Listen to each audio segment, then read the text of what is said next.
और कहा औरतों ने मदीना में, शहर में, इमरातुल अजीज के अजीज़ मिस्र की बीवी तुराबिदु फताहा अन नफ्सी के फिसलाया उसने अपने नौजवान को अन नफ्सी उसकी ज़ात के बारे में। कद शगफ़हा हुदा, तहकीक गालिब आ गई है उस पर मोहब्बत। इन्ना लनराहा फी ग़लालिम मुबीन, बेशक हम अलबत्ता देखते हैं उसको खुल्लम खुला गुमराही में। फलम्मा समिअत बिमक्रिहिन्ना, बस जब सुना जुलेखा ने उनकी बातों को, अरसलत इलैहिन्ना, तो पैगाम भेजा उनकी तरफ, व अअतदत लहुन्ना, और तैयार किया उनके लिए, मुत्तकअन, एक बैठने की जगह। मुत्तकअन असल में कहते हैं टेक लगाकर बैठने की जगह। व आतत कुल्ला वाहिदतिन, और दी हर एक को उनमें से छुरी। वक़ालत खुरुज, और कहा यूसुफ को कि निकलो इन पर। फलम्मा रअयनहु, बस जब देखा उन्होंने उसको, अकबरनाहु, तो उसको बहुत बड़ा समझा। वक़त्तअना अयदियहुन्ना, और काट दिया उन्होंने अपने हाथों को। वक़ुल्ना हाशा लिल्लाह, और उन्होंने कहा अल्लाह की कसम, मा हाजा बशरा, ये इंसान नहीं है, इन हाजा इल्ला मलकुन करीम, नहीं है ये मगर एक इज्जत वाला फरिश्ता। दोस्तों ये था इन दो आयतों का तर्जुमा। वक़ाल निस्वतुन फिल मदीना, और कहा और तस्करा किया औरतों ने शहर में। शहर से मुराद ये वो शहर है जिस शहर में हज़रत यूसुफ अलैहिस्सलाम और अजीज़ मिस्र ये रहा करते थे। मिस्र तो चूँकि पूरा एक मुल्क था, उसके अंदर एक शहर था, उस शहर का नाम मेरे ज़हन से निकल गया। उस शहर में औरतों ने तस्करा करना शुरू कर दिया। ये 5 औरतें थीं, इनमें एक ये अजीज़ मिस्र तो चूँकि वज़ीर ख़जाना थे, एक इनमें वज़ीर खुराक थे, एक इसमें जेलर थे, और 3 और लोग थे जिनकी बीवियाँ थी, यानी बड़े बड़े लोग थे, आम आदमी नहीं थे। इन्होंने आपस में बातें करना शुरू कर दी। जब बातें करना शुरू की कि जुलेखा को पता नहीं क्या हो गया, एक बच्चा, एक नौजवान। अब देखिए यहाँ पर अल्लाह तबारक व तआला ने क्या लफ्ज़ इस्तेमाल फरमाया है, फताहा। क्या लफ्ज़ इस्तेमाल किया है, फताहा। और पीछे क्या लफ्ज़ इस्तेमाल किया था, वलम्मा बलगा अशुद्धहु आतीना, और जिस वक़्त पहुँच गए वो अपनी जवानी को। बात नहीं समझे, हज़रत यूसुफ अलैहिस्सलाम जवान हो चुके थे, और फताह का जो लफ्ज़ है वो किसके लिए बोला जाता है, जवान के लिए, नौजवान के लिए बोला जाता है, बच्चे के लिए नहीं बोला जाता। अब उन्होंने क्या कहा कि जुलेखा जो है उसने उस बच्चे को फिसला लिया, उसके पीछे पड़ी हुई है, पता नहीं उसके अंदर उसको क्या नजर आया।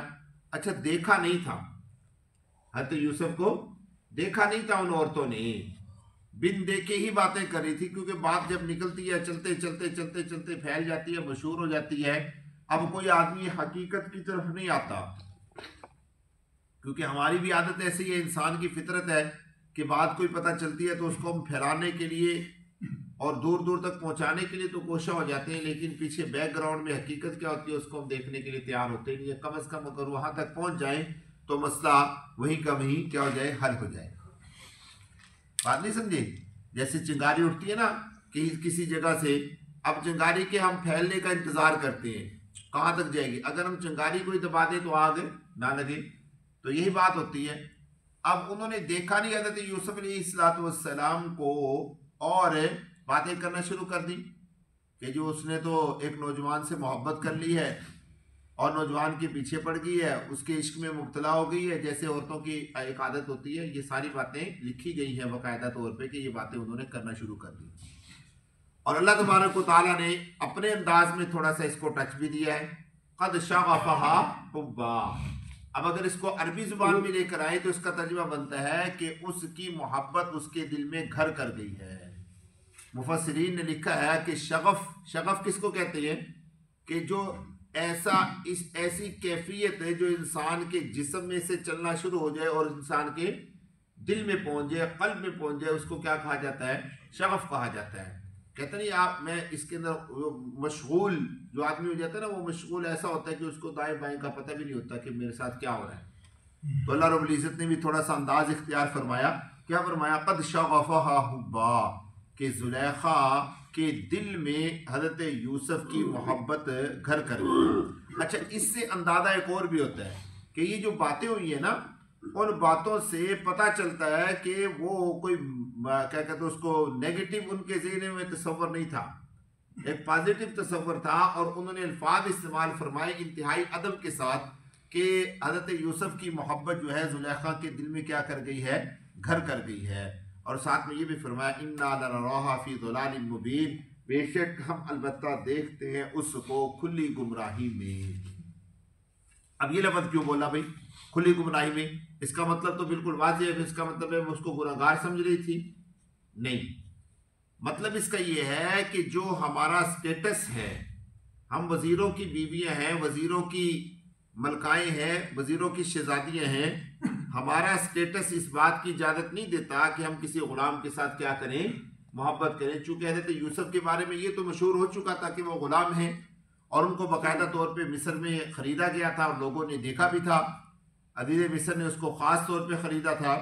तो इसलिए वो ये कहना चाहती थी कि हमारा ये स्टेटस नहीं है, हमारा ये मकाम नहीं है कि हम एक आम आदमी, और फिर आम आदमी भी एक ग़ुलाम आदमी के साथ क्या करें, मोहब्बत करें, उसकी मोहब्बत के अंदर मुब्तला हो जाएं। इसलिए हम जो है अजीज़ मिस्र की बीवी को गुमराही के अंदर समझ रही हैं। मेरे दोस्तों, जब कहीं बातें होती हैं ना, तो वो बातें रुकती नहीं है, वो बातें वापस उस बंदे तक भी आती हैं जिसके बारे में बात हो रही होती है। मैंने आपको चंद दिन पहले एक बात बताई थी, शायद आपको याद ये नहीं है, कि जब हम चार आदमियों के अंदर बैठ कर किसी की चुगली करते हैं ना, तो हम ये समझते हैं कि ये चारों मेरे लिए क्या है, मुखलिस हैं। नहीं, उनमें से एक बंदा ज़रूर ऐसा होता है जो दूसरे बंदे के साथ होता है और वो उस तक बात पहुंचा देता है। और ये भी नहीं कि बात को शाम को या 2 घंटे बाद या 4 घंटे के बाद या 4 दिन के बाद पहुंचती है, जो ही वहां से मजलिस से फारग होते हैं बात वहां तक पहुंच भी जाती है, क्योंकि आजकल तो वैसे मोबाइल का ज़माना है। तो इसलिए जिस वक्त उन्होंने बातें की, अब वो बातें किसके साथ करेंगी? वो भी अपनी लौंडियों के साथ, जो उनकी खादमाएं होंगी उनके साथ करेंगी। आते जाते, औरत की तो वैसे भी आदत होती है, आते जाते चुटकुला छोड़ देती है, राह जाते ही अच्छा भला अगर किसी को लड़वाना है ना, और ख़ास तौर पे जिस तरह कहते हैं ना सास बहू के अंदर प्यार चल रहा है और उनको आपने लड़वाना है, तो किसी औरत को उनके पास भेज दो, बस चंद लम्हों के बाद वहाँ जनाब आज़ादी की जंग लड़ी जा रही होगी। ये हकीकत है। तो इन्होंने आपस में जब बातें की तो वो बातें अजीज़ मिस्र की बीवी के पास पहुँच गई। अच्छा देखें, आप थोड़ा सा फ़र्क देखें कि जुलेखा के अंदर जो गलती थी, उसने जो गलती की, लेकिन समझदार बड़ी थी, समझदार बड़ी थी। अल्लाह ने शऊर दिया था, अक्ल अता की थी, बेवकूफ़ नहीं थी कि उनकी इन बातों का जवाब उस अंदाज में देती। अगर उस अंदाज में जवाब देती तो गुनाहगार हो जाती, पकड़ी जाती। बात नहीं समझे? समझदार थी ना, अक्लमंद थी, ज़ी शऊर थी, इसलिए उनकी बातों का जवाब उनके अंदाज में नहीं दिया, औरतों वाले अंदाज में नहीं दिया, बल्कि उनकी बातों का जवाब एक तरीके के साथ दिया ताकि उनको लग पता जाए। और अपना वजन भी बढ़ा लिया, अपना कद भी बढ़ा लिया। अब जरा और कीजिएगा, जुलेखा ने क्या किया, उन औरतों की दावत की, और दावत इस अंदाज में की कि उन औरतों को खबर भी न लगने दी कि जुलेखा उनकी बात का जवाब दे रही है। 5 वो औरतें थी और जुलेखा ने 5 के साथ 35 और औरतें बुलाई, 40 औरतों को दावत दी ताकि पता ही ना चले कि उन्होंने जो बातें की हैं उन बातों का जवाब देना है। वरना पंजाबी कहते बीबियां तो लामा लैके घर पहुंच जांदियां ने, हैं फौरन कि तूने मेरे बारे में बात की तो की क्यों। लेकिन वहां ऐसा नहीं उसने किया, बल्कि उसने 35 आदमी औरतों को और दावत दी, 40 औरतों को दावत दी, और दावत भी उसने उनकी शायाने शान की। एक बड़ा हाल था, उस बड़े हाल के अंदर उसने बड़े गाँव तकिए लगाए, बेहतरीन कालीन बिछवाए, आमने सामने दाएं बाएं चारों तरफ उसने पर्दे लगवाए, ताकि ये भी ना शक हो कि जी सामने वाला जो पर्दा था ये जानबूझकर लगवाया गया यूसुफ को दिखलाने के लिए। उस हाल में चारों तरफ उसने बड़े अच्छे पर्दे लगवाए, गाँव तकिए लगाए, और उन पर तरह तरह के खाने चुन दिए। उसमें जो 3 फ्रूट आते हैं उनका तस्करा भी मुफस्सिरीन ने किया है। उसमें नारंगी थे, या आपके जिसको आप क्या कहते हैं, किन्नू कहते हैं, माल्टे, और उसमें अमरूद थे, उसमें फाकिहा सेब थे, और उतरुच एक फल है वो भी था। और इसके अलावा उसके अंदर उस दस्तरखान पे तरह तरह के खाने परोसे गए थे। बेहतरीन वीआईपी इंतज़ाम था, लेकिन बिठाया इस तरीके से गया था कि 40 की 40 औरतों के जो चेहरे थे वो पर्दे की तरफ से आमने सामने दस्तरखान पर उनको नहीं बिठाया गया था। और साथ में उन्हें क्या दी गई, छुरी दी गई हाथ में, एक एक छुरी उनको पकड़ाई गई। अच्छा, यहां पर ये देखें वो अल्लाह रब्बुल इज्जत क्या फरमाती हैं कि वह आतत कुल्ला वाहिदतिन मिनहुन्ना सिक्कीना, कि उनको छुरी दी गई, वह आतत और दी गई हर एक को उनमें से एक छुरी। ये नहीं अल्लाह रब्बुल इज्जत ने फरमाया कि उनके पास रखी गई, नहीं समझे। अच्छा, ये हकीकत है कि हमारे यहाँ तो ये भी रवाज नहीं रहा, चूंकि हमारे अंदर तो वो तहजीब व तमद्दुन और अखलाकियात वाली चीज़ें हमसे तो बहुत दूर चली गई हैं। अब तो चूंकि डिजिटल का ज़माना आ गया और हर चीज़ बड़ी तेज़ी के साथ भाग रही है। ये जो दावतें हुआ करती थी, ख़ास तौर पे बड़े लोगों की दावतें होती थी, इसमें बाकायदा तौर पे इन चीज़ों का अहतमाम किया जाता था। जैसे फ्रूट है, उसका पूरा अहतमाम होता था। हमने भी किसी ज़माने में, शायद अब भी हो, अब तो खैर बहुत कम हो गया, लेकिन उस ज़माने में खाने में फ्रूट पहले रखे जाते थे और लोग फ्रूट खाते थे, और उसके बाद फिर रूटीन का खाना होता था, और उसके बाद कोई स्वीट डिश वगैरह होती थी। तो ये सारी चीज़ें खानों के अंदर रखी जाती थी, और लोग पहले आते ही पहले फ्रूट को खाया करते थे। तो इसी तरीके से यहाँ पर जुलेखा ने उनके लिए जब फ्रूट का इंतज़ाम किया तो उन सब ने उनको छुरियाँ दी गई, और उन्हें वो छुरियाँ उठाई, और उठाकर वो सेब जो था या अमरूद था या कुछ भी था उनके हाथ में था। जब उन्होंने ऐसे हाथ वो उसके ऊपर रखा, सामने से हज़रत यूसुफ अलैहिस्सलाम को कहा गया कि आपने सामने से निकल कर आना है। अल्लाहु अकबर। मेरे दोस्तों, यहाँ पर 2 बातें आपको बतानी है, एक खाने से मुताल्लिक है और एक इस मौके से मुताल्लिक है। इस मौके से मुताल्लिक तो ये है कि नबी मोहतरम सल्लल्लाहु अलैहि वसल्लम इरशाद फरमाते हैं कि मैं मेराज पर जब गया तो मैंने तीसरे आसमान पर हज़रत यूसुफ अलैहिस्सलाम को देखा। हज़रत यूसुफ अलैहिस्सलाम का जो चेहरा था वो 14वीं के चांद से भी ज़्यादा चमक रहा था। ये खुद रसूलुल्लाह सल्लल्लाहु अलैहि वसल्लम बयान फरमाते हैं। बात नहीं समझे। अब आप अंदाजा कीजिए कि अल्लाह के प्यारे पैगंबर जैसी हस्ती, जिन्हें अल्लाह रब्बुल इज्जत ने कायनात में हुस्न की बेशुमार नेमतें अता फरमाई, जिन्हें देखकर सहाबा फरमाया करते थे कि चांद का चेहरा अल्लाह के प्यारे पैगंबर के चेहरे से ज्यादा हसीन है नहीं है।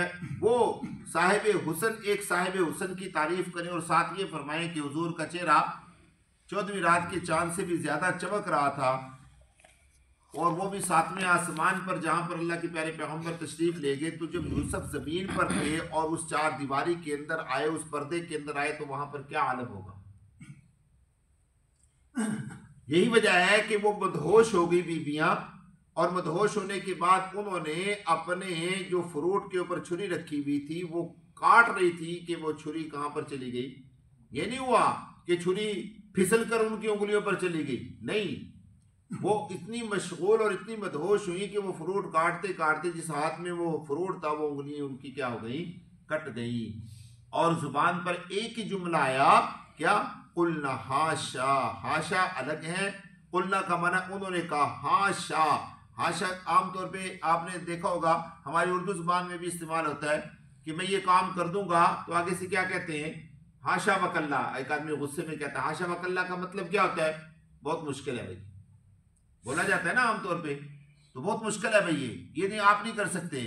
तो उन्होंने भी ऐसे ही अंदाज में इजहार किया, हाशा, ओहो, हो ही नहीं सकता कि ये इंसान हो। अल्लाह की कसम भी उठा दी, हाशा, लिल्ला, लिल्ला लाम कसम के लिए।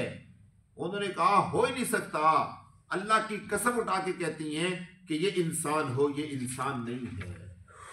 फिर ये क्या है भाई, इन हादा इल्ला मलकुन करीम, इन हादा इल्ला मलकुन करीम, नहीं है ये मगर एक मुअज़्ज़ज़ फरिश्ता, इज्जत वाला फरिश्ता। हज़रत यूसुफ अलैहिस्सलाम के बारे में उन्होंने ये कहा। अब जुलेखा को मौका मिला, अब जुलेखा को क्या किया, मौका मिला कि जुलेखा ने कहा कि तुम यही था ना जिसको तुमने देखा नहीं था, ये था वो नौजवान, ये था वो हसीन। बाकी जुलेखा ने क्या कहा ये इंशाअल्लाह अगली मजलिस में अर्ज करेंगे। अल्लाह तबारक व तआला मुझे और आपको फ़हम नसीब फरमाए।